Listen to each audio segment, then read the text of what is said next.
This is HBR News number 476. Witches are powerless against the Orange Man, where we discuss the news of the week and give it the Badger treatment. Hello, everybody, and welcome to Honey Badger Radio. Hope you guys are doing well this week and that you're laughing at all of this absurdity so that you are not consumed by it. I am your host, Brian, and I'm joined by, as always, my lovely co-hosts, Dr. Random McCam and Hannah Wallen. We have a great show lined up for you guys today, so please be sure to continue the conversations both in the chat as well as the comment section. On this week's HBR News, it's kind of like a light news, week. With the election coming up, it seems to be the only thing anyone's talking about. So unfortunately, we're also going to be talking a little bit about it. But fortunately for you, we're going to be doing it from the Badgery perspective. What were you going to say, Mike? Are we going to be doing an election stream next Tuesday? Tuesday is November the 5th. It is. I don't know. Yeah. I mean, I've asked myself this. I don't think we have any hope of competing with all the other people who are going to be doing election streams. But yeah, I don't know. I mean, I'm open to it. I'll say that. I'm open to it. I thought about it myself.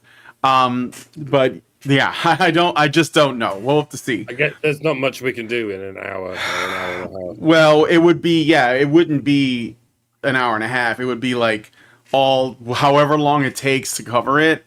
And we would have had to have had, plans to bring people on and all this other stuff. I mean, I would have liked to have done it, but I don't think Allison's interested in getting into the political because it's too divisive, apparently. So, but anyway, I'm going to leave that aside. So, yes, there is an election coming up. So, yes, the stories today, at least some of them, are going to be dealing with people that is affecting that. Without getting into it too much, but we're going to be talking a little bit about some new allegations or newer allegations against Donald Trump, who's running for president. Yes, another woman has come forward, and yes, she has made allegations, and yes, they are more than 20 years old. And also, there's a little bit of the spooky season getting involved as witches are attempting to use their magic. No, real witches are trying to stop. A real witch is like a real ghost. Yes. You need to explain yourself.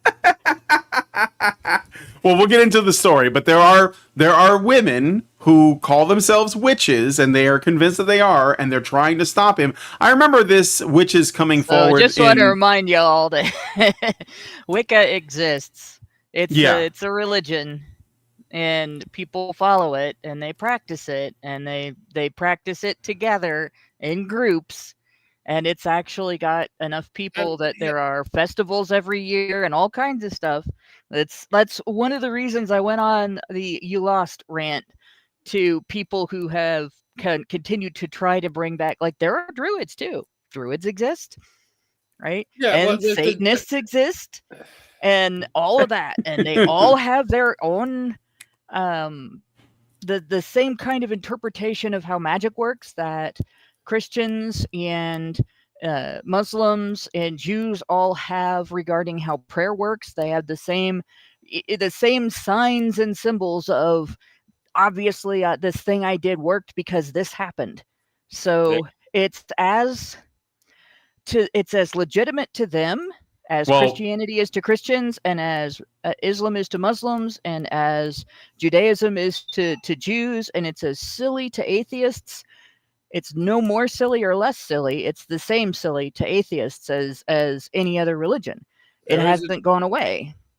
There's no excuse for treating it differently if you're not religious. There's a difference between a Wiccan and a witch. Obviously, there's not. They're etymologically connected. It's like saying there's a difference between a grape and a fruit. Well, no, a Wiccan is someone. No, it's not. Okay, a Wiccan is a type of witch. A satanic witch is a type of witch. There are multiple different traditions. It is not different than saying there's a difference between a grape and a fruit. It depends on whether you're talking about a bigger category or a smaller category. There are people who simply call themselves pagan and they follow different paths than Wiccans do. I have a friend who I don't know if I'm pronouncing this right, calls himself Asatru or Asatru. and it's actually from a different area than like Western Europe. It's more Northern European. So these are not things that, like, before anybody starts laughing at all of this, these are not things that they're not as fringe as you think. I will just put it that way, because I've been part of that community, and I can tell you that it's a lot larger than people believe. There's a lot of people who are practitioners who follow those different religious beliefs, different faiths, different pathways, very quietly and secretly. Like, you would never notice them being in part of that pathway in your daily life. You might go to the dentist's office and be helped by somebody that's on that pathway in their life, and nothing about them will tell you that. And so it's not as off base. It'd be like if there was a group that claimed they were praying for Trump to lose, or praying for bad things to happen to Trump, and failing. Like, it's just this, it's the same kind of behavior. It's the same kind of looking for signs and reasons to believe and so on. It's not different. And a lot of people think it's different, but it's not different. There is a difference between a fruit and a grape. One is a lot more specific than the other. We'll save it for the story, though. Yeah, we'll get to it. I want to. So there are witches, and they are afraid that they don't have the power to essentially put a spell or a curse or whatever on the Orange Man, and we're gonna get to that because I think it's funny, and it's also in tune with the season. And we also have another story that is a little bit dark, and it might surprise you, regarding a woman who ended the life of her husband. But we'll get into that in just a moment. Before we jump into the stories, I'm going to ask you guys to consider joining us as a member by going to feedthebadger.com/subscribe, and you'll be able to participate in the additional content. $5 a month will get you into our Discord server, where you'll be able to watch all the additional content and join in the conversations. And you can give it higher levels to actually like be in the chat with us, and you can like voice your opinions and concerns, or even cast spells yourself. So go to feedthebadger.com/subscribe to do that. And if you don't want to wake up one morning to find that we've been yeeted from the internet, please go to badgerfeed.com or honeybadgerradio.com, and you will be able to find all of our archived content. And by the way, before we get into this, there is what we're going to be doing in the patron show. I might just give a quick mention now, but apparently there is some news that there could be another adpocalypse coming, just like there was, what year was that? Was it 2017 or something?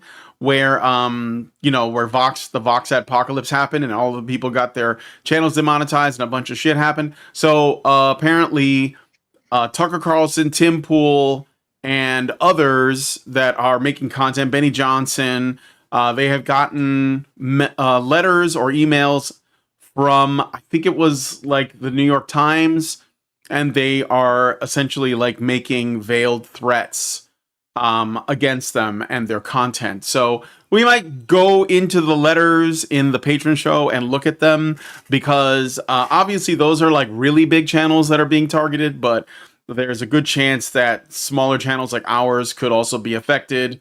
In fact, it's a likelihood that that's going to happen. If you hadn't noticed, as an aside, I didn't mention as a story that Trump went on the Joe Rogan podcast, because personally, I don't think it's huge news, although a lot of people do. But it is interesting that that stream, for many, I don't know if it's for everyone, is nearly impossible to find now on YouTube without like entering the URL itself. So it's very difficult to find the actual full-length podcast on YouTube of Donald Trump on the Joe Rogan podcast. I don't know that that's maybe made a massive impact, but it is interesting, and it does show that there are definitely forces at work to suppress the sort of like dissenting voices. I'll just put it that way. So anyway, with all that out of the way, let's get into the stories. So the first one I want to show you all, it's not a story, and I didn't put it on the list, but I found this, and I had to share. So this is on Twitter, and this is let's say a Harris campaign ad. And I want to show you guys. So you, Mike, and Hannah, you guys can see this, right? Can you guys see the screen I'm sharing? My Twitter page? Yeah. Okay. Hang on a second. It's X. It should be right in here. I'm sharing it right now. Shannon Watts said, in the voting booth, women still have the right to choose. New and important ad from @VoteCommon featuring Julia Roberts reminds women that no one will know who they voted for. Pass it on. With a wink and a nudge. All right. So let's take a look. By the way, any men who are thinking of voting for Trump, but they don't want to tell anyone that because they know they get shouted down by these fucking banshees. You know, you can say you're voting for Kamala, but go ahead and vote for Trump. Yeah, they keep shooting themselves in the foot, isn't it weird how they do that? All right, let's take a look at this ad, and then I want to give my thoughts on this. Here we go. Your turn, honey. In the one place in America where women still have a right to choose, you can vote any way you want. And no one will ever know. Did you make the right choice? Sure did, honey. Remember, what happens in the booth stays in the booth. Vote Harris Walls. Vote Common Good is responsible for the contents of this ad. Wow. So y'all both get to talk first. I know. I have a fucking hell of a lot to say right there. So let's just set the stage here. And this is something that I've brought up many times before on Honey Badger Radio, okay? There is this idea, and I shared this on my I retweeted this, and I said, you know, these people have been dividing men and women for 100+ years. There is this idea, for some reason, that a man, a husband and a wife should, according to this, should have different political opinions, should have completely different views. Not only is this not the way things go, but it's really messed up that they're pushing this. And actually, I see this a lot coming from women on the left. I don't know how else to put it. Democrat women, whatever you want to call it. Okay, feminist women, same shit. And they are essentially they have like Lindsay, where she works. She goes into the women's bathroom, and she occasionally will find a sign that was posted there that essentially tells women, you know, that are going to the bathroom that they should vote against their husband's interest. Like literally, like if your husband's planning on voting for Trump, remember you can vote for Kamala and he'll never know. Like they're telling them to do this. And the reason why this is insane is, first of all, these people, not only do they presume that a married couple would have opposite views on their, like, whatever they deem is important in politics, but that they should, like, that women should push back and deceive their husbands and lie to their husbands and actually, like, not share the same values that their husband has. Because that's ultimately what this is all about. It's like, if you are with someone, you probably should have the same beliefs. Like, otherwise it doesn't work. Like, could you date or marry a feminist, for example, if you're not a feminist yourself? And that's kind of what this boils down to, right? So it's really messed up because there is this, again, it's not even just an assumption. It's a push. It's like, ladies, you are in the sisterhood. That's what this ad says. You are in the sisterhood. You should do your due diligence and move with all the women against your own men, and you should lie to the men in your life about what you believe. You should wear that hat with the American flag on it as a lie because you don't believe in that. It's insane, but this is where we are now because, again, as I said before, I know a lot of people don't like to talk about the politics here, but it's a reality. And the thing that's the most interesting is this has been the most gender-defined election. And even more than the Hillary Clinton versus Trump one from 2016. This is like everything rides on that. This is men against women. And it's not men that want to be against women. It's women that are putting themselves against men when they choose this kind of messaging, this kind of, setup, right?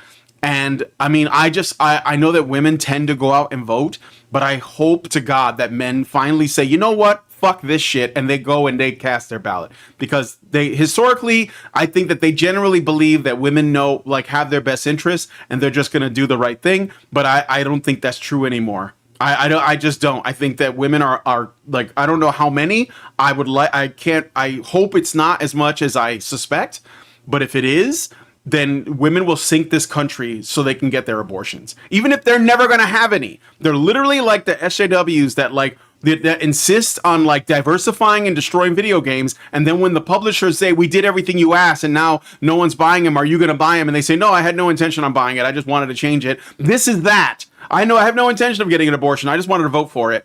You know, like I just do what women tell me to do, which is like that's it. I'm telling you, if Kamala wins, this proves gynocentrism beyond a shadow of a doubt. And I mean, like, then no one's going to be able to tell me that shit is overblown, because they'll destroy the country just for their own, like, ego, essentially. But anyway, that's it. I just think this is a really fucked up ad, and it's just destructive. So I'm going to hand it to Mike now. I agreed entirely. I mean, to some degree, it's the sign of a healthy relationship that people can have different opinions, and it doesn't affect their relationship. It shouldn't affect their relationship. One person can like pineapple on pizza, and the other doesn't. One person can prefer dogs, and the other can prefer cats. But if you've got a strong relationship, then this is nothing compared to how important it is that you come together as men and women. It's easy for me to say because Lauren and I appear to agree on almost everything, except bacon on pancakes or any savory ingredient on pancakes, or indeed peanut butter and jelly, like you Americans like. The whole idea of putting savory things on sweet things just doesn't make sense to me.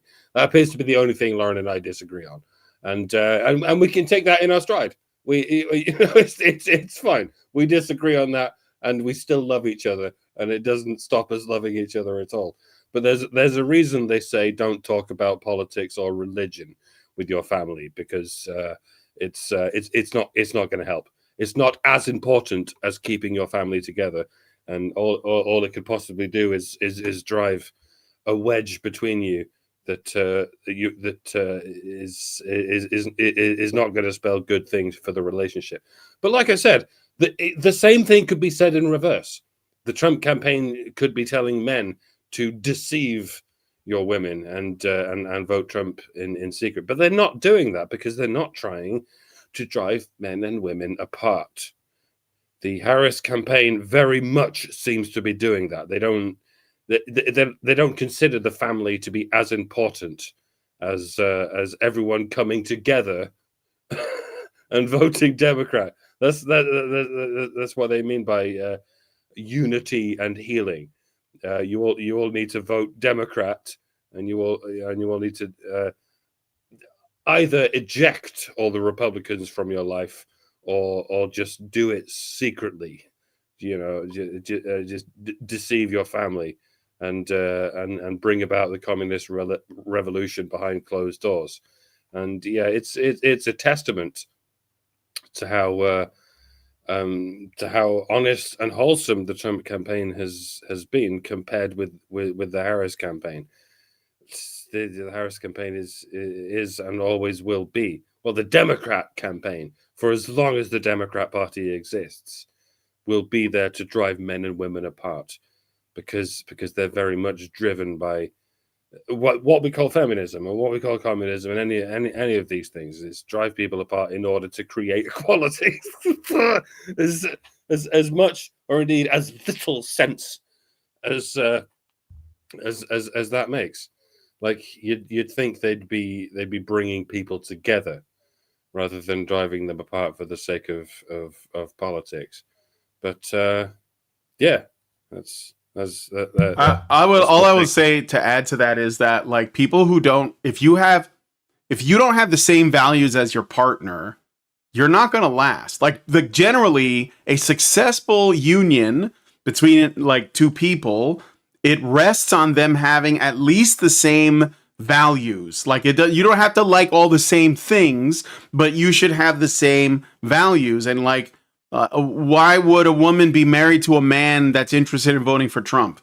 Like, that's what I'm. If she's not, like, why would she be with him? That video is showing a couple that is already getting divorced, like, essentially, and it's essentially saying that women should not be with men who are not voting in their interests. And I want to say there, I mean the people who created this ad, not women in general. I think that, like, a couple.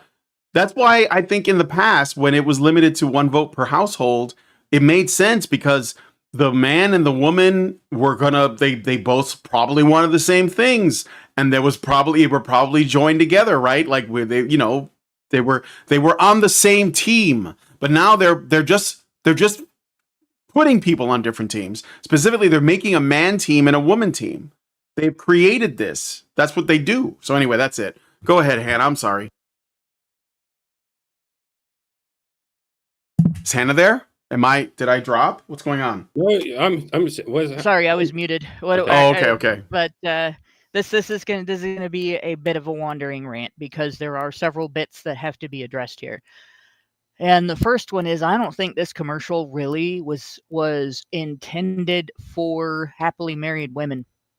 It wasn't even intended for women who think they're happily married but have different values from their husbands, because there are people who have the same values but different beliefs in different ways of achieving those values that lead them to different political parties. And some people convince themselves that their party is not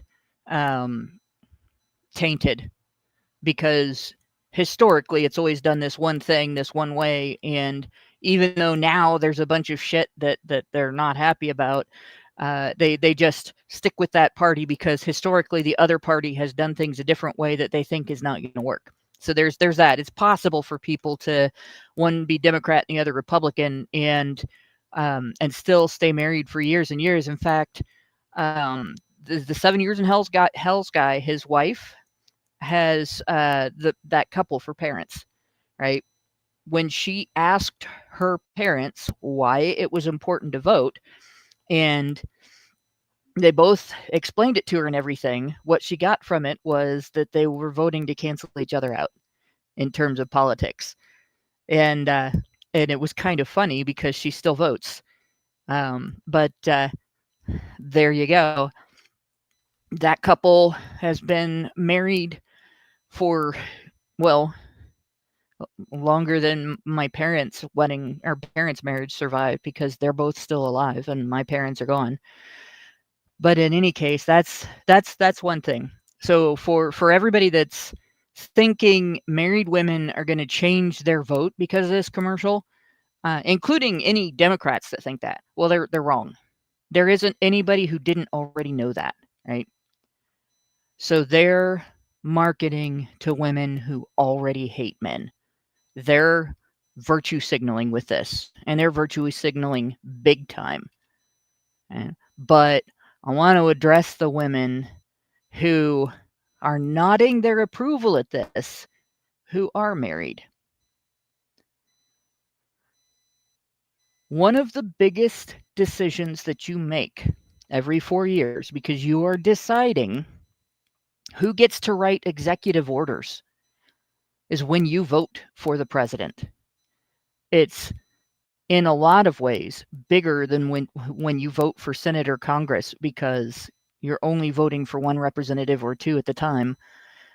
And even though some of them are in longer than president, they don't necessarily have as much unilateral power. So you're deciding the country's direction when you make that vote. If you're okay with lying to your husband about something that big,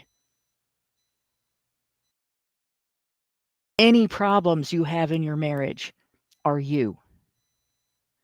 If you're mad at him about something, that's probably you.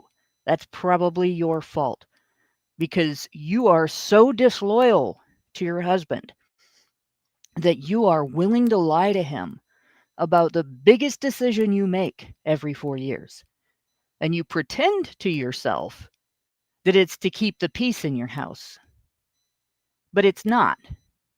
It's so you can avoid hearing any persuasive arguments from him or having to make any persuasive arguments to him about why you guys should be on the same page voting for the same person, or why it should be okay for you to vote for different people.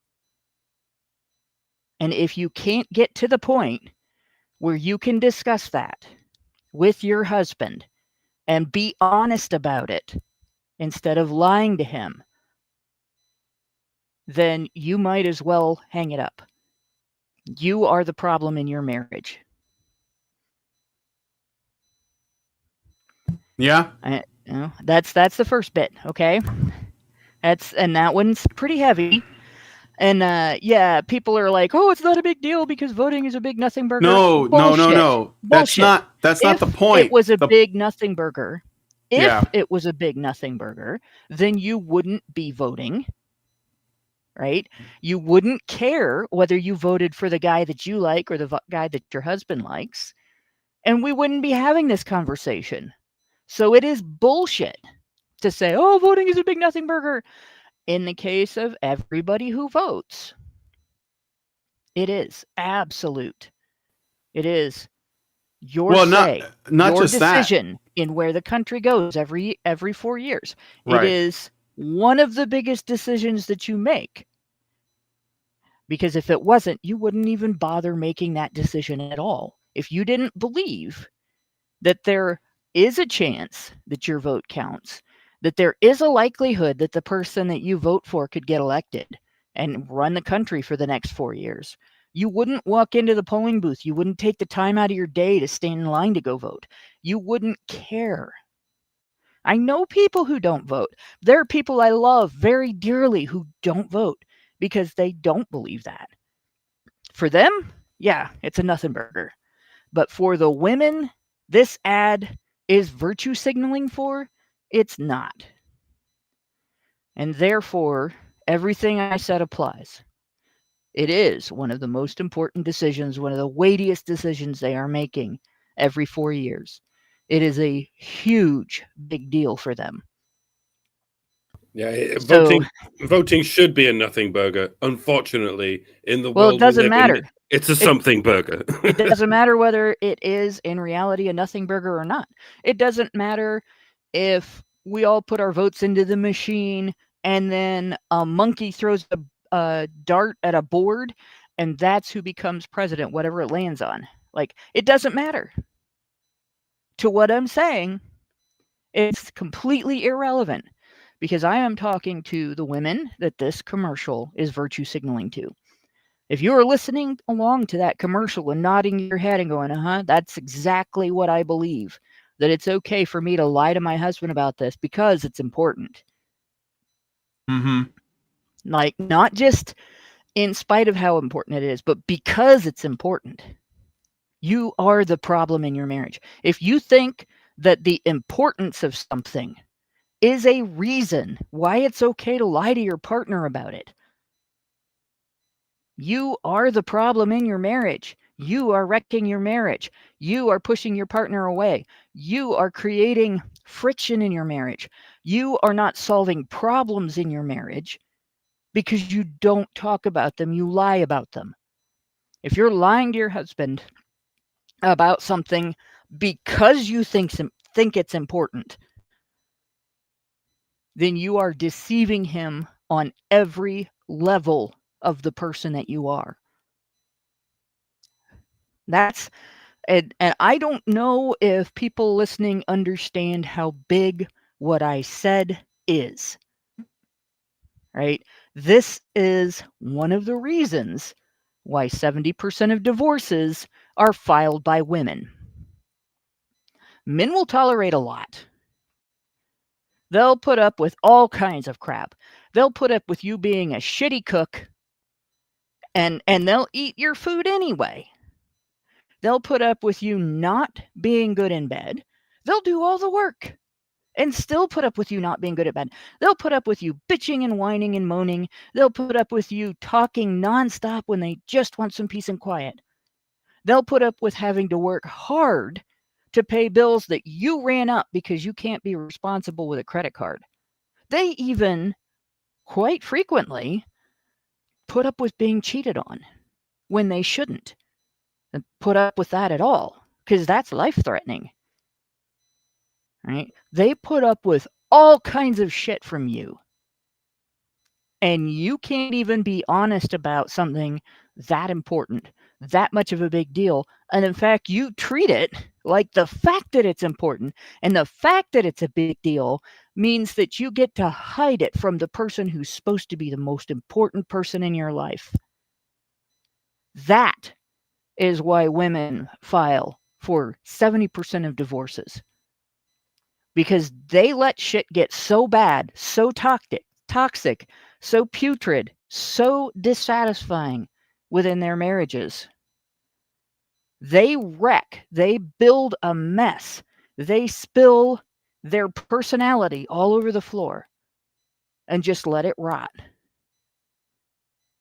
And don't say anything and keep lying until they've built such a web of lies and such a web of rot and poison and dissatisfaction in their home that they don't think they have any other choice but to leave.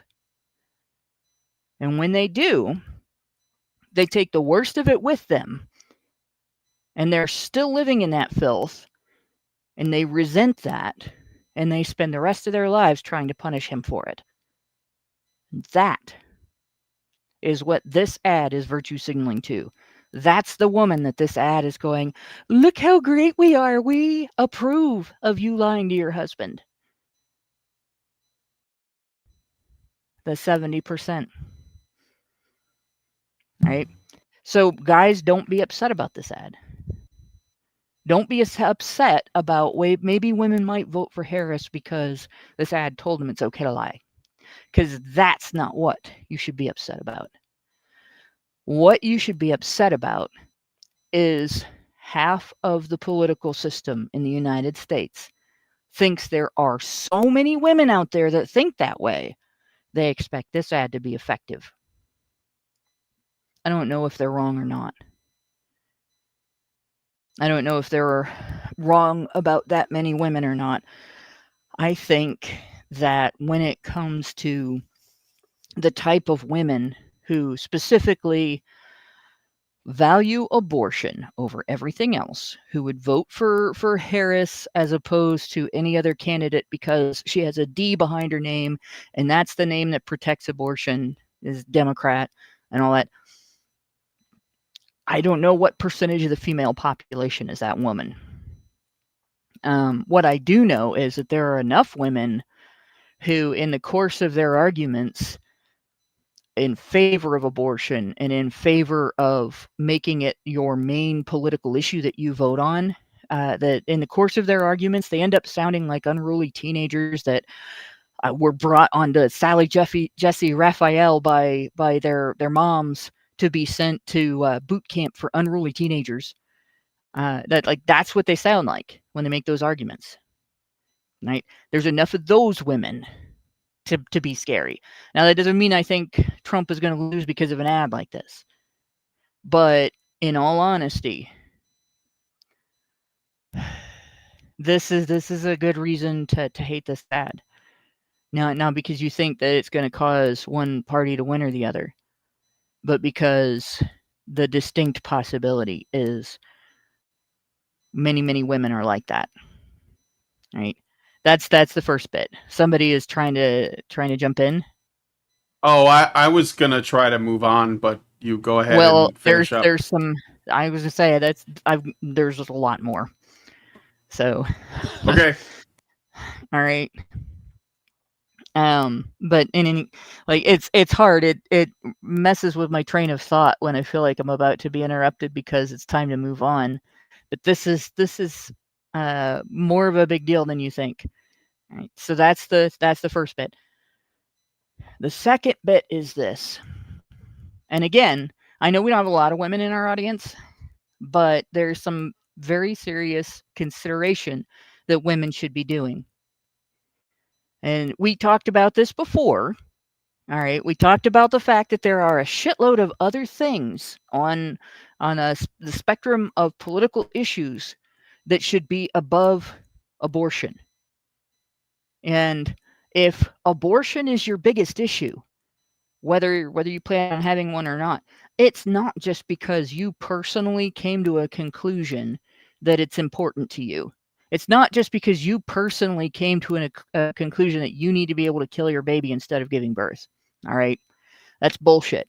And if you think that, that's bullshit. If you think that you came to that idea on your own, that's bullshit. And I'll tell you why I come to that conclusion. Right? My journey to becoming pro-life started in elementary school. It wasn't somebody telling me about abortion, and it wasn't somebody telling me what to think. It was overhearing a conversation between two adults. Right? My mom got involved in city politics in our community because she worked with a group of other women and local organizations to get a park cleaned up in our neighborhood and to get equipment put in for the kids to play on, because it was essentially a vacant lot full of glass and needles before that. And it was 2 doors down from our house. So it was really important to her that it get done, right? Not too long after that, some people came and asked her to run for city council on the Republican ticket. She and my dad were Democrats. So they had this conversation about, none of the Democrats had helped them. When she went to Democrats in city politics, when she went to the ward councilman, all that, they just kind of shooed her away. And she didn't ask the Republicans because she wasn't a Republican. But they came to her when they saw what she had done because she got something done in the neighborhood. So about the same time, you had the Reagan era. My parents are Reagan Democrats. My dad's discussion with my mom about it was how the economy changed after Reagan's first term. And he felt that they were like 2 years in, and he felt that he had been educated in economics, even though he took 4 years of it at university. He felt that he had gotten completely re-educated. So they had this conversation. I'm right there in the room, and I'm sure they thought it all went over my head. But the upshot was everything that the president in office at the time said he was going to do, he did, and it worked the way he said it was going to work. And everything they believed told them the opposite was going to happen. And so they were willing to give the Republicans a try. And she ran for office. She won the office. She started doing things that needed to get done in the neighborhood. And every step of the way, she was getting pushback from people in office in the community. And she had to fight to get streets paved and sidewalks put in and stuff like that, because our side of town was the poor side. So all of that happens. And I started getting the politics bug. So I started watching the news. I'm like just a little kid at this point in time. And I would go in and sit and watch the news when it was on after supper. We used to only get news twice a day. And there you go. So right after supper, Dad and I would go in and sit and watch the news. One day I started hearing the word abortion on the news. Didn't know what it was. Nobody bothered to explain it to me because I was a little kid. And you don't tell kids stuff like that. So I asked my mom, and she said it's a medical procedure, but you don't need to know about it. It's something for people who are much older than you to worry about. So I wasn't satisfied with that. My grandma was a nurse. I knew she would tell me the truth because she was very, very devout. So I went and asked her. Didn't tell her I asked Mom, and Mom wouldn't tell me. Grandma gave me a very graphic, clinical description of the procedure. So I've been pro-life ever since. Because you can't trick a 10-year-old or a 12-year-old into believing it's just tissue or my body, my choice, or any of the other bullshit the abortion movement does. After you have said, this is how it's done. Right? We go through school during that time. You get taught all about the stages of gestation. You know what the zygote looks like, you know what the fetus looks like, you know what an embryo looks like, so you know what they look like at all the different stages. There is no pulling the wool over somebody's eyes at that age. So when you get older and you start conning yourself into believing that something with fingernails and a face and lungs that expand and contract and a heart that beats and toes, something that smiles, something that moves around is just tissue, just part of your body. It's playing mental games with yourself. It's girl math, not real math, but girl math to make yourself comfortable with something that if you just described it in graphic clinical terms, if you just looked at it without any filters, the raw, honest representation of what it is, you would never be okay with it, much less make it the most important thing that you're voting on in the entire election when we have war on multiple fronts threatening our doorstep, when we have the economy threatening to fall apart, when you are paying for eggs at the grocery store, what you used to pay for a KFC bucket when I was a kid. I'm not kidding. Used to be able to get a full meal for what eggs cost today. A dozen eggs. Eggs are one of the cheapest foods, or at least they were. Right? But at least you can get your abortion. At least you can tear your baby limb from limb with a pair of forceps in the womb and feel like, well, it's my body, my choice. It's just tissue that has a face. I know vegetarians who preach to people that they won't eat anything that has a face, but they'll pay a doctor to tear it limb from limb with a pair of forceps. Give me a break. So, ladies, if you really are considering voting just on that issue, stay home. Or consider everything. You might vote the same way after you've considered everything. You might think, like some people believe that Trump is just as likely to cause a war. That's their opinion. I don't agree. But at least think about it. If you're only voting on one issue, you're not really voting. You're being told what to do, and you're doing what you're told. It's not the same thing. Right? And if you don't like the idea of being obedient, then take the next week and fucking educate yourself. Learn all of the issues that are being considered by the various candidates. And when you go into the polls, have in mind whether or not the young men in your family might be drafted to go fight on foreign soil in a money laundering operation that is all about convincing the public that the people in power can't be moved out of power. And if you can't do that, you know, that women shouldn't vote meme, it's because of you. And before you start in about equality, you owe men 800 years of voting evolution, of fighting for the right, of deciding how it's going to be done, of standing up for the actual accountability of politicians at the potential cost of your own life and your family if you fail. 800 years men have been doing that. Most of them couldn't vote. We're talking 4%, right? Or less. And I don't want to hear about equality until you've done that. Right? And the last thing that I will say about this, like we covered the division between men and women. We covered the belief that our politicians have that most women are like that, and we covered the selfishness of voting just on one issue.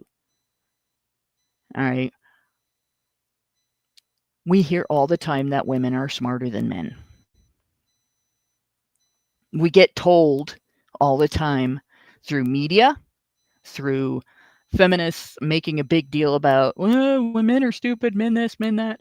We hear about it through articles in the media. We hear about it through popular media, where all the television shows and the ads, the husband is supposed to be a moron and so on.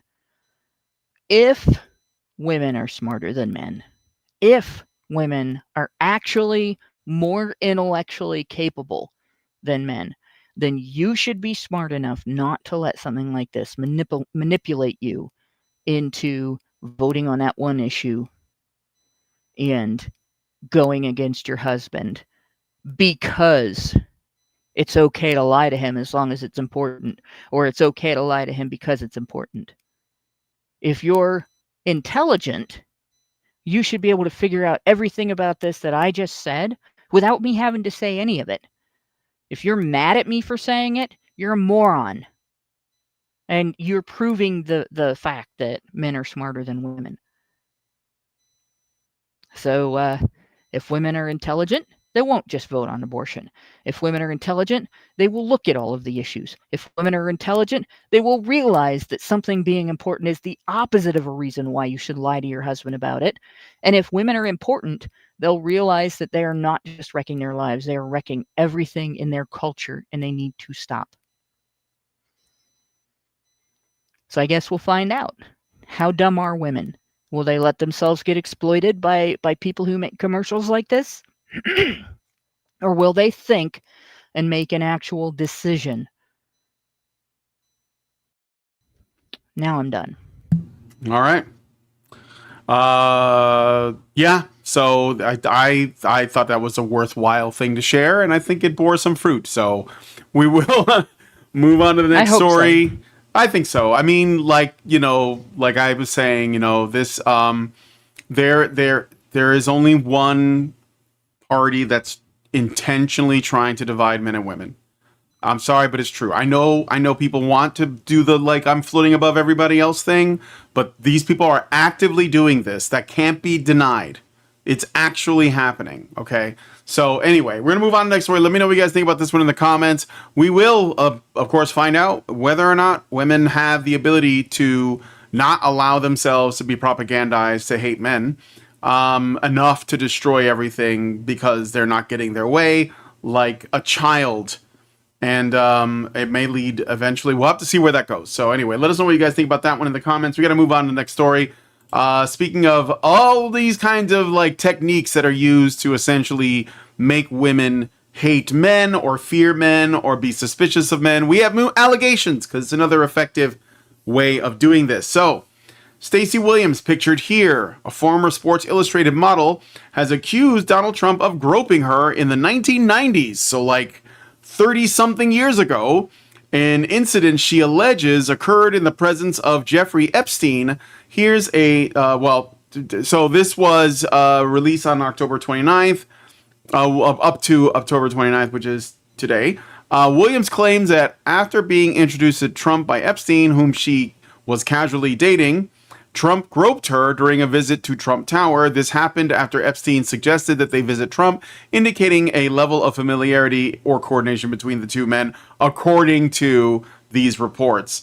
After the alleged groping, Epstein's behavior towards her changed dramatically. He berated her for allowing the incident, suggesting a dynamic where her reaction was part of some unspoken expectation or game between Epstein and Trump. Trump's team, though, through spokespeople like Carolyn Levitt, has not only denied these allegations, but also suggested these accusations are strategically released to damage Trump's campaign. This has spurred Trump supporters to create hashtags like hashtag Kamala groped me as a form of counterattack, questioning the credibility of those claims. The timing, obviously, is super suspicious. And there's something else, too. This has just been debunked, within a very short amount of time. So I want to show it. And yes, I see people mentioning E. Jean Carroll. We covered that already. This is just one of these things that no matter how absolutely ridiculous the claims are, people continue to make them. But I'm going to share this with you guys as well, which kind of broke this thing open. So the liar in this story, that's the woman. This is a tweet shared by Greg Price. The liar in the story claims that she went on a walk with Epstein in 1993 by his Upper East Side home when he took her to see Trump. There's only one problem with that, which is that Epstein did not move there until 1996. So it's just a lie. This was the October surprise, another sexual assault allegation. And the main reason why I wanted to bring this up is because this is this is how you know it is their most effective technique. It is their go-to. And the reason is because, again, they got women in their pocket and they can just, invoke Me Too to destroy someone. Now, fortunately, for whatever reason, he's been able to withstand this. But I think that that's kind of a unique quality because, again, I will remind people about how traumatic it was for the judge. I forget his name now for some reason. Kavanaugh. For Kavanaugh to get those allegations, he was traumatized by that because obviously it was creating problems at home with his family, and it's very traumatizing for men to be falsely accused. It's something that nobody wants to talk about. I couldn't imagine, how it must feel, but I'm sure that even like a woman who claims that you're being creepy, it's a painful thing. So yeah, I just had to share this because this is like the go-to plan, and the only reason why they use it is because I think that there's like a serious lack of consideration for men who get accused of these things when it happens. And this is emboldened by the fact that it's got you can use it to get your way. You can get political power. You can destroy someone's life. You can take their job. This is what Me Too did in all kinds of industries. So I'm not making this about Trump per se, even though he is the high profile figure in this particular story. But this happens everywhere at all levels in every, area when women want something or when someone wants something and they know how to use women's victimhood as a weapon. And that's why they do it. So the only way this is going to change is if people stop buying into it like flat out. They have to open up with, I want receipts, otherwise it didn't happen. That's it. I don't care how emotional the story is. I don't care what the backstory is. I don't care how long it's been or not been. I want receipts, and that's it. You have to be very cruel, or at least not cruel, but you can't allow yourself to be emotionally manipulated. And that's the only way you're going to beat this. It has to be across the whole culture. There has to be zero tolerance for this shit. That's the only way. For lying, there has to be consequences. And that's the only way it's going to change. But anyway, I'm going to leave it to whoever wants to talk next. Yeah. There's a whole other direction that this needs to go. And besides the fact that your vote should never be influenced by allegations of sexual misconduct that are 20 years old or older. That's all that really needs to be said about that. But all right, was this woman an adult when this happened? Yeah, she was a Sports Illustrated swimsuit model. I should say. Okay, so she was an adult, and she was in the life of Jeffrey Epstein during the time period when he was allegedly doing all of this trafficking of children. She was an adult who was present in his personal life while he was allegedly trafficking children. How much did she know? And why the fuck hasn't she said anything to anybody about that? Why is she now just coming forward to accuse one guy who, according to all of the records that have been released, was very unlikely to have been involved in any of what Epstein was doing, and at some point rejected him and kicked him out of his club, right? But she had to know of Epstein's other activities. She had to know that he was trafficking children. And she did nothing. She let little girls get exploited by this person because she was benefiting from dating a rich guy. And she did nothing. And she expects us to give a flying fuck if she was groped. I don't care. I don't care if she was dragged into Trump Tower and thrown down the stairs and beaten half to death. I don't care. Because what she has admitted here is that she was in a position to know the man she was dating was trafficking little girls, and she did nothing. Nothing. Even after he started to be held accountable. Even after it made the news. Even after people were begging for the Epstein client list to start holding people accountable for what they did and how they helped that man traffic children. She did nothing. Has she testified? I've never heard her name before.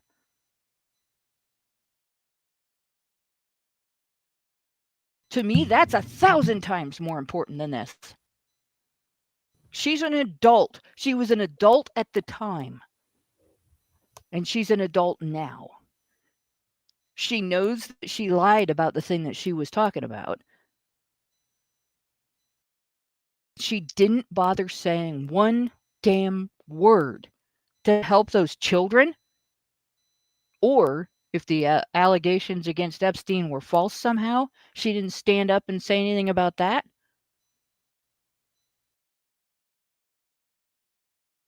What a fucking piece of scum.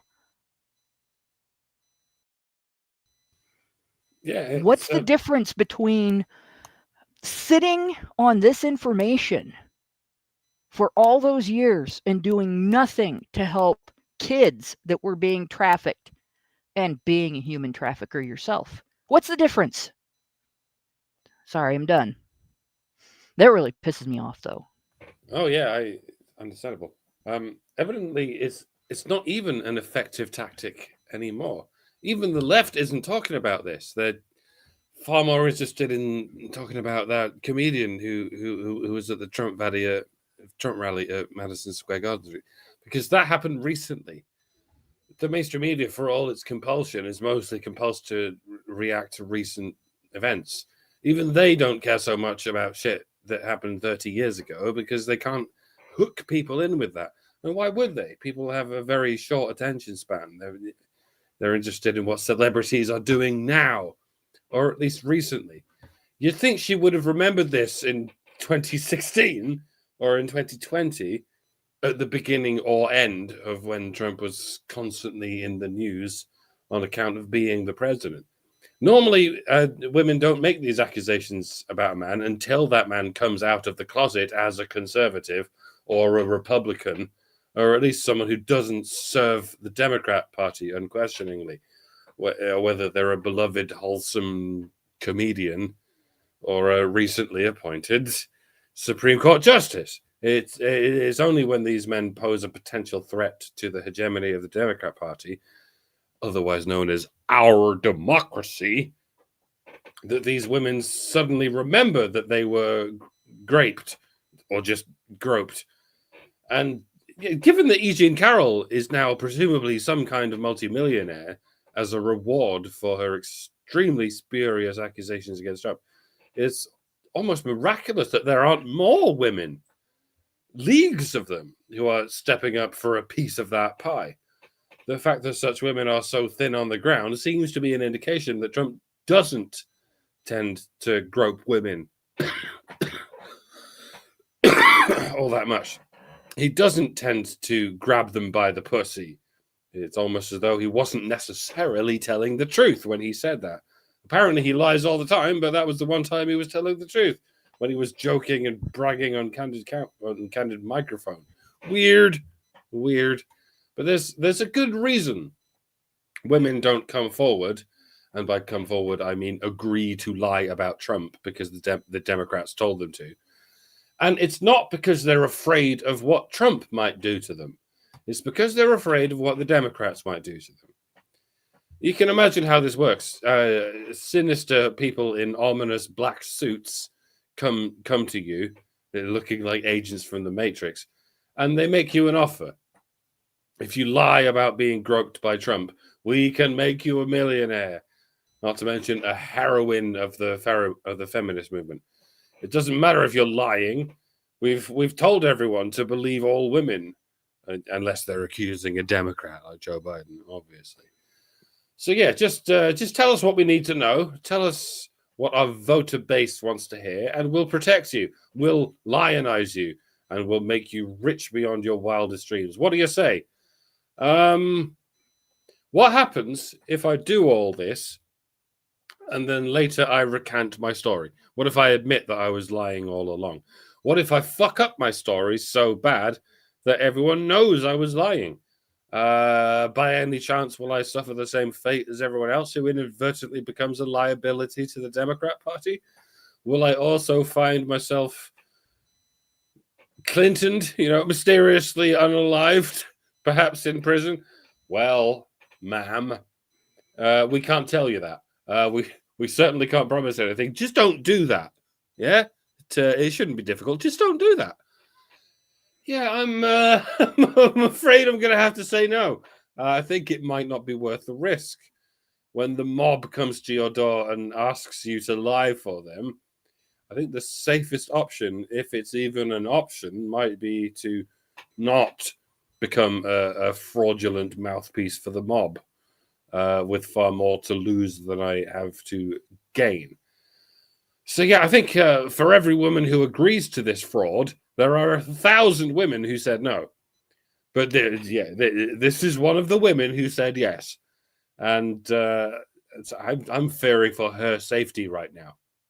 Not because of what she said about Trump, not because of what she has to fear about Trump, but because she's now a puppet of the Democrats. It's as dangerous as being an intern for the Clintons. They say the most dangerous jobs are like being a lumberjack or a tree surgeon or fishing for crabs in the choppy waters of the Pacific Ocean. But pound for pound, when you adjust the statistics away from the lies and the cover-ups, the most dangerous job is lying on behalf of the Democrats and not having the safety of being a politician who can continue to do their bidding until you're 80 years old and you die from your 19th stroke. If you're young and otherwise powerless, and your only usefulness lies with one lie you're telling, I think you have something approaching a far greater than 50% of chance of being unalived. If you're not a complete lunatic like E. Jean Carroll, if you're someone who has a shred of conscience left in your soul, then agreeing to lie for the Democrats is the closest thing we have in the mortal realm to selling your soul to the devil.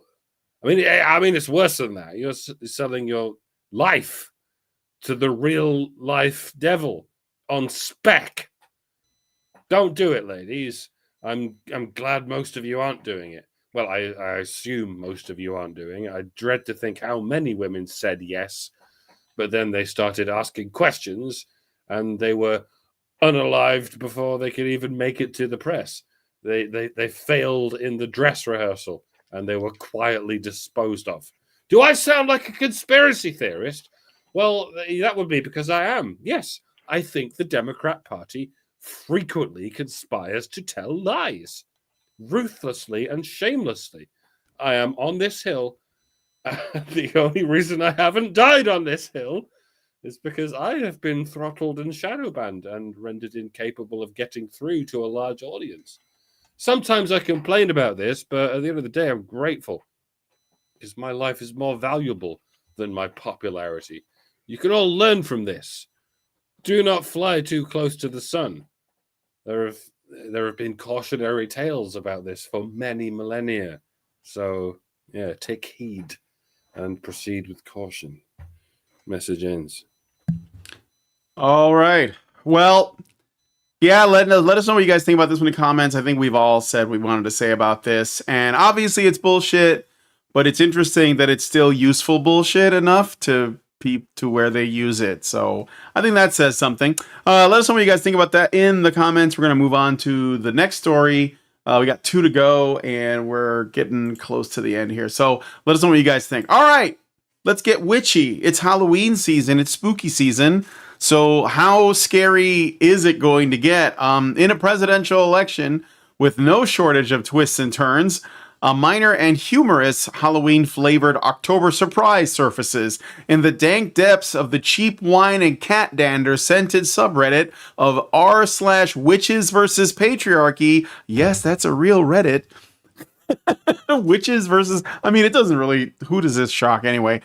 Reddit user and self-proclaimed witch Feel My Cocoa Beats shares her dismay that her spells against Donald Trump simply aren't working. She writes, quote, some other witches have mentioned that doing the spells directly against Trump are not as effective as we might hope, as he seems to have some kind of protection around him. A freezer spell against Project 2025 would likely be useful, but I wouldn't give the Cheeto any more attention right now. He hates to be ignored, right? LOL. End quote. The user then suggests that herself and fellow witches pivot to casting uplifting and helpful spells so that they're going to cast buffs on Kamala Harris and the Democrats. This post was picked up by Twitter user @RedditLies and has racked up over 7.5 million views, with most users funding the post comical and some speculating on what the source of Trump's protection could be. Pictured here, the protection. I think this is like what I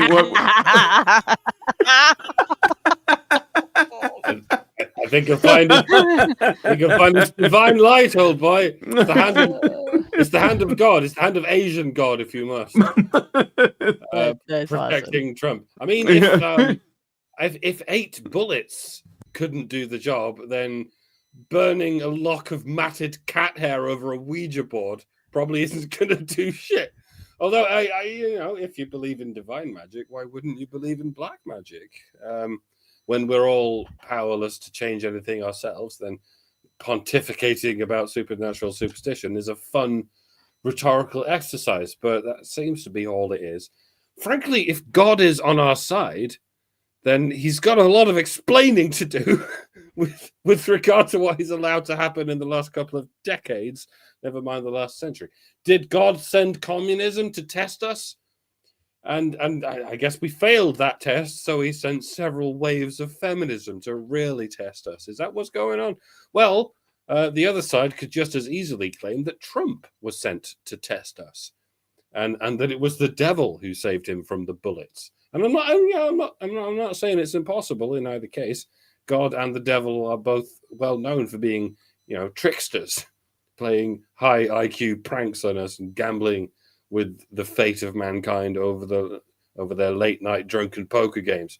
I'd probably do the same thing if I was them. It must get pretty boring hanging around in the afterlife forever with a bunch of ungrateful dead people. But tempting though it is to laugh at people who think they can change the world by casting spells, it's really not that much different from people who think they can change the world by praying. Sort of basically the same thing. And that's not to say it's useless, though. You can change yourself by praying. You can center yourself. You can focus yourself. You can calm yourself down. It's a lot like meditating. But meditating doesn't involve wish thinking. It doesn't involve the delusion that you're having any effect on the outside world. So by all means, sit down, clear your mind, and imagine the world you want to live in. But then when you're finished meditating, get up, move around, and do something. Create something. Look after your loved ones like you always do. And here's an idea. Vote! Like we were saying before, I know it seems like voting is pointless because, after all, democracy is fake and gay. As a matter of fact, democracy is analogous to black magic. It makes people think they're in charge when they're clearly not. But this is the system in which we found ourselves living, for better or worse. And within this system, evil flourishes when good people do nothing, because in the meantime, evil people are indeed voting. We can work on dissolving the fake failed god that is democracy after November. But in the meantime, sorry, but yes, you need to hold your nose, close the curtain, and vote for the guy who is, quote unquote, a threat to democracy. The journey of life starts with a single step. So you know what to do, Americans.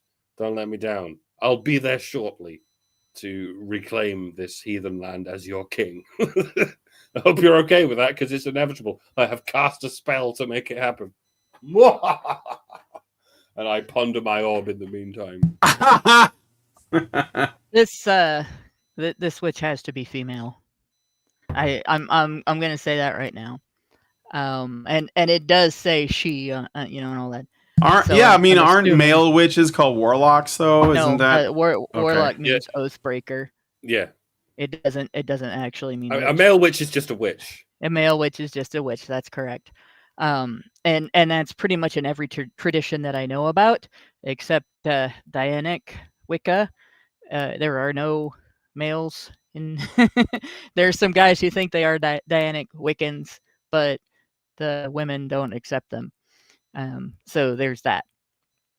But in any case, there seems to be 4 categories of belief sets around how spells will work on a person that I've encountered during my time in the pagan community. The one that Wiccans do is very similar to how Christians, when they pray, they usually will finish with "Thy will be done," which is supposed to be a surrender of, before they say Amen, it's supposed to be a surrender of will. In that, oh gosh, if I'm praying for something that you don't want to happen, forgive me. And obviously, I'm not asking you to do that, even if I said it's what I want. Right? That's to express humility and submissiveness to deity. Right? Well, what Wiccans have that's slightly different from the Christian golden rule is the idea that you should do no harm. It's almost like if somebody took the golden rule and the Hippocratic oath and meshed them, and then out came this word set, and it harm none, do without will, means you can do whatever you want as long as you're not hurting anybody. And so they will often finish a spell with harm to none and for the good of all, meaning it's a fail-safe to keep your spell from working if it's going to hurt somebody. So if this person is Wiccan and her spells are failing against the president, it should occur to her that maybe they're failing because what she's doing is bad. But maybe she's not Wiccan, right? Maybe she's one of the other, like Satanists don't have that, right? They have some other kind of belief set about how to handle it. It's basically chaotic nuts if you're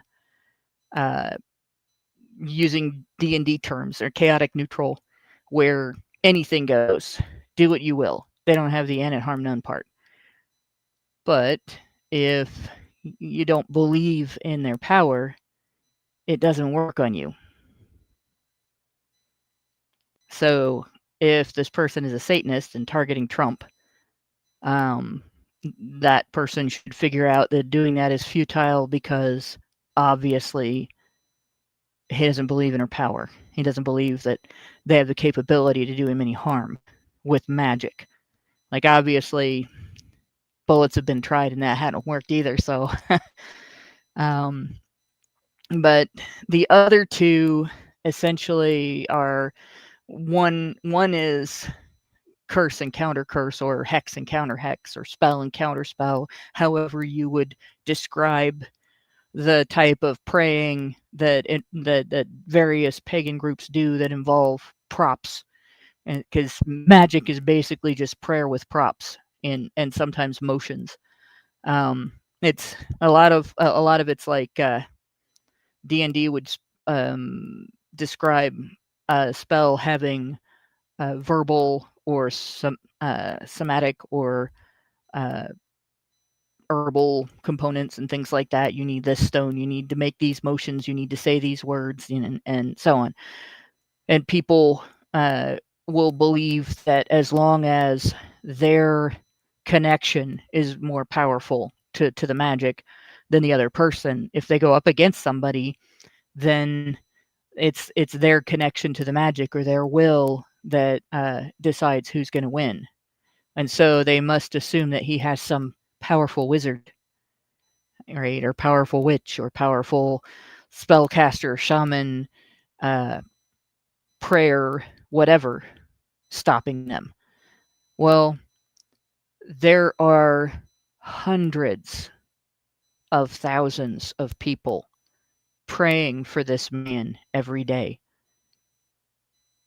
So if you're casting from that perspective, you're outnumbered. And the fourth set of beliefs that I've run into is sort of like the one where Christians are told you pray for something and you don't get it. It doesn't mean that God said now. No, it means he said not now or not like this. And so you should be looking for something that is unexpected as an outcome that would be interpretable as the outcome that you asked for, even if it wasn't the outcome you wanted. Those would be the ones that are more likely to want to go direct their magic at something beside Trump instead of Trump. And so if if you think that you can have some sort of success, that's probably your only route. But the reality is, all four of those could consider themselves unable to touch the presidential candidate that they're targeting if he's an individual that is doing what he was supposed to be doing. I haven't run into very many pagans that don't believe in some sort of fate or destiny. You can thwart your destiny, you can thwart your fate if you fuck things up, but it has terrible consequences, and nobody really wants to do that unless their fate or their destiny is worse than those consequences, right?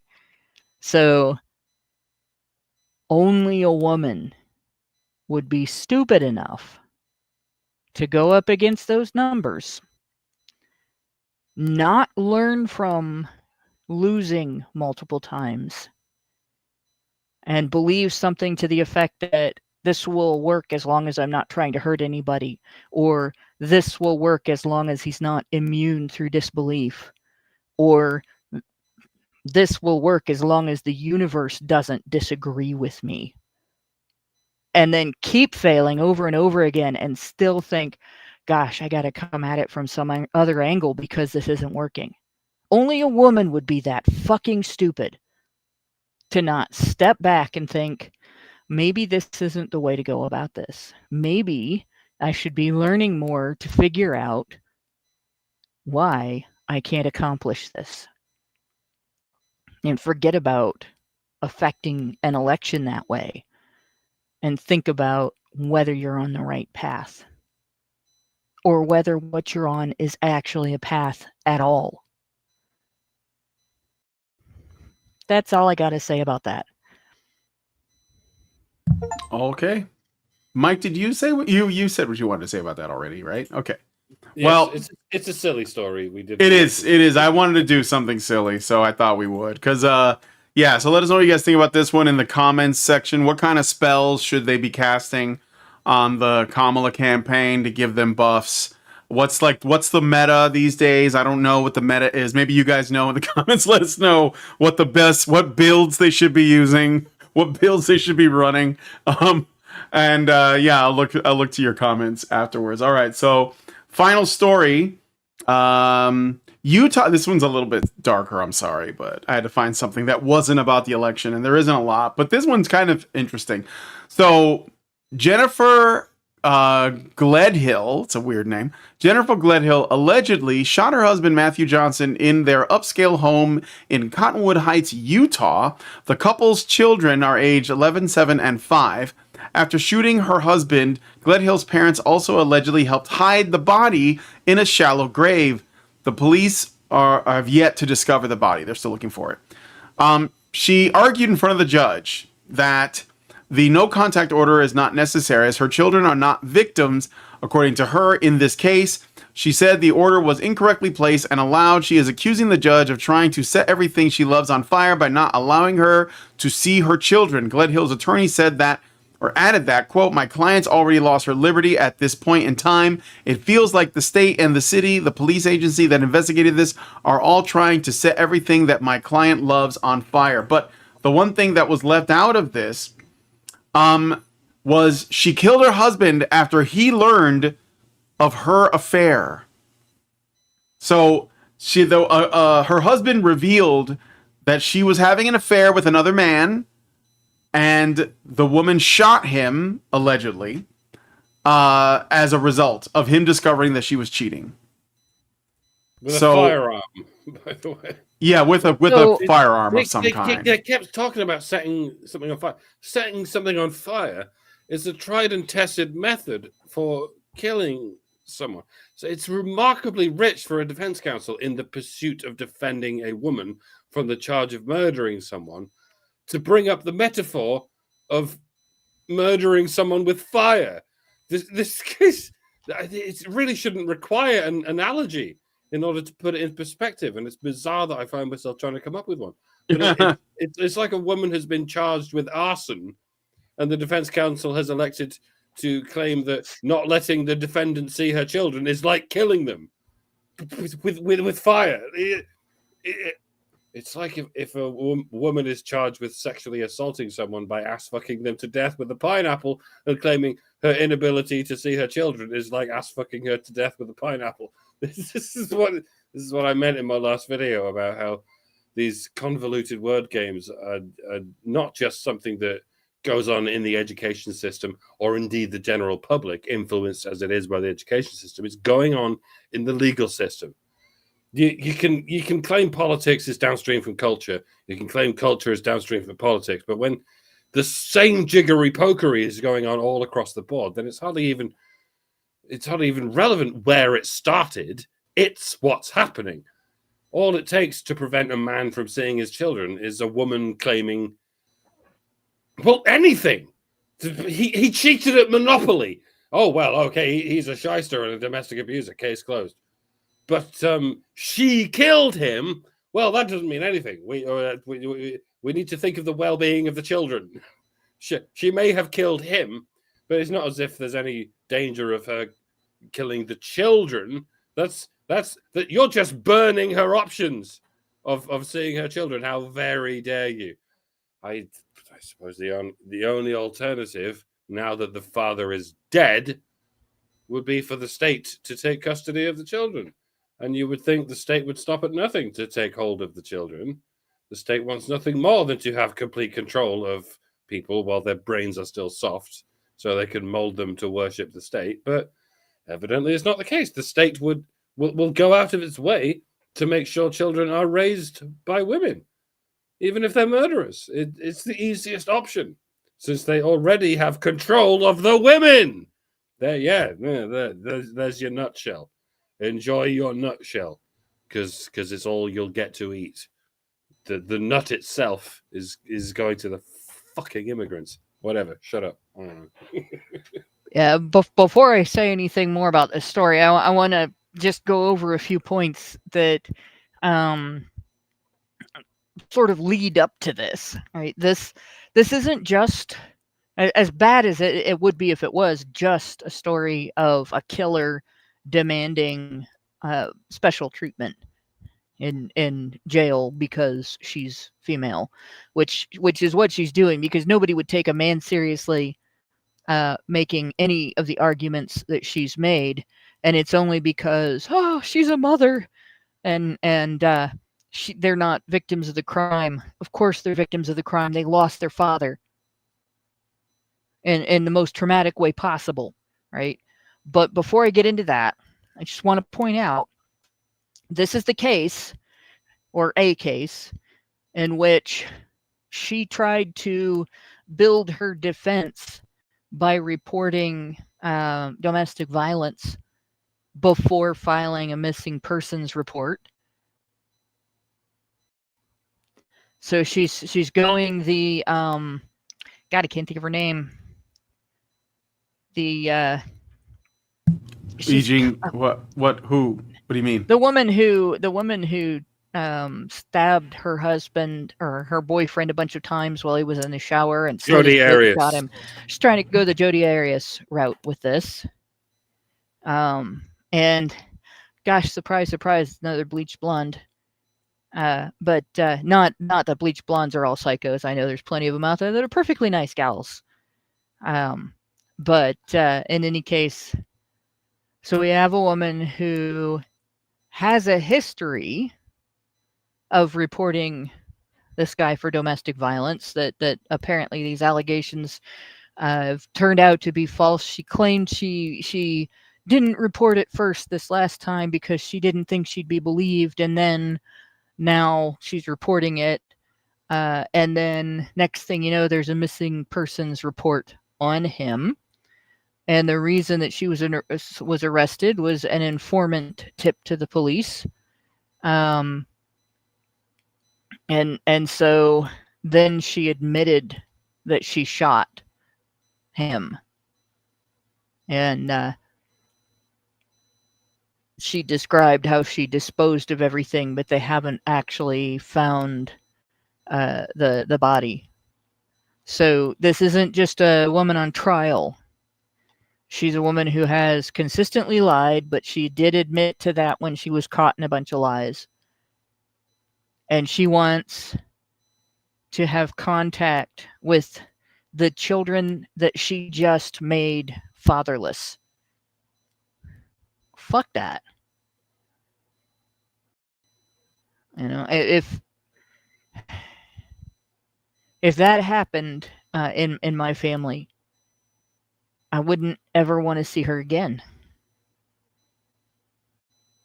Like, you don't usually flip on somebody, but if somebody kills one of your parents, even if it's your other parent, it's not a matter of forgiveness or not forgiveness. It's a matter of,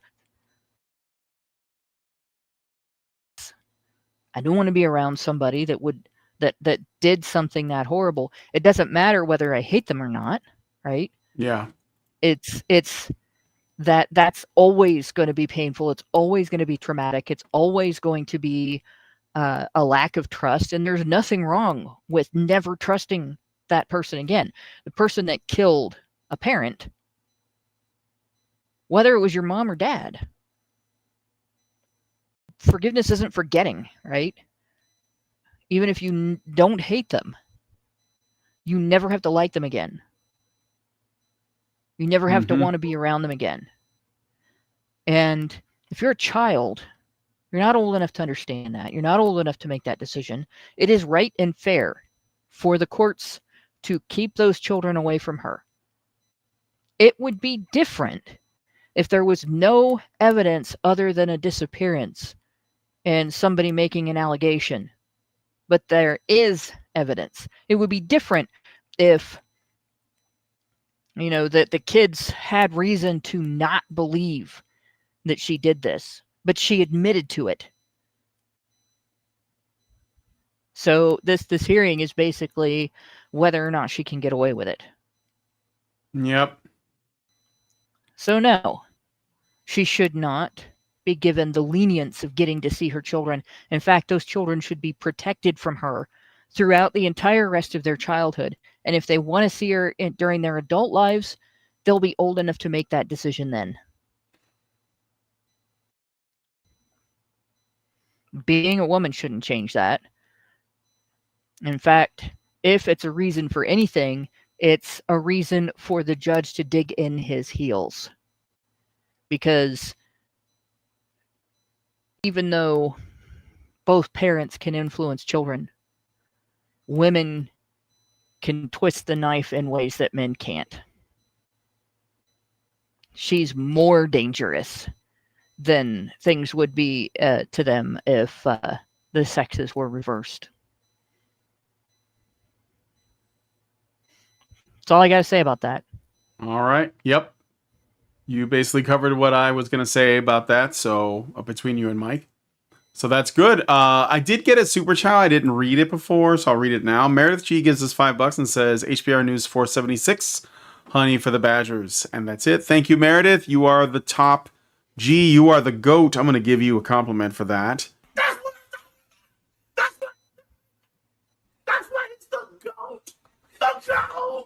The GOAT. All right.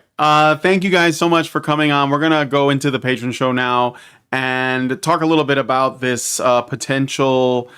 Well, it looks like it could be another adpocalypse. Not that it would affect us anymore, that we've already been affected. Like, we're not monetized and haven't been for, I don't think ever, actually. I don't think Allison ever did it. So, but anyway, we are at 10,000 subscribers now, and I think Allison's setting up memberships for the channel. So that could be fun. Maybe like some custom emotes or something like that. So if you guys want to join us with that, you can become a member on this channel, or you can, you know, maybe a better use of your money could be to join us over in the Discord by going to feedthebadger.com/subscribe to become a member. If you just want to see what the Discord is like or get a taste of it, a demo of it, if you will, then go to badgernation.online. You can check it out for free. So yeah, hopefully we'll see you all there. So we're going to head out now. I want to thank Mike and Hannah for their opinions. They have done, as always, a service to the news show, made it worth watching and listening to.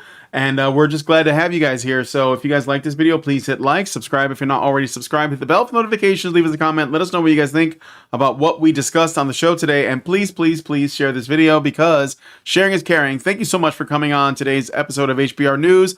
Have a good Halloween, and we will see you next Tuesday. Men's rights activists are machines, dude. Okay? They are literal machines. They are talking point machines. They are impossible to fucking deal with, especially if you have like a couple dudes who have good memory on top of that too.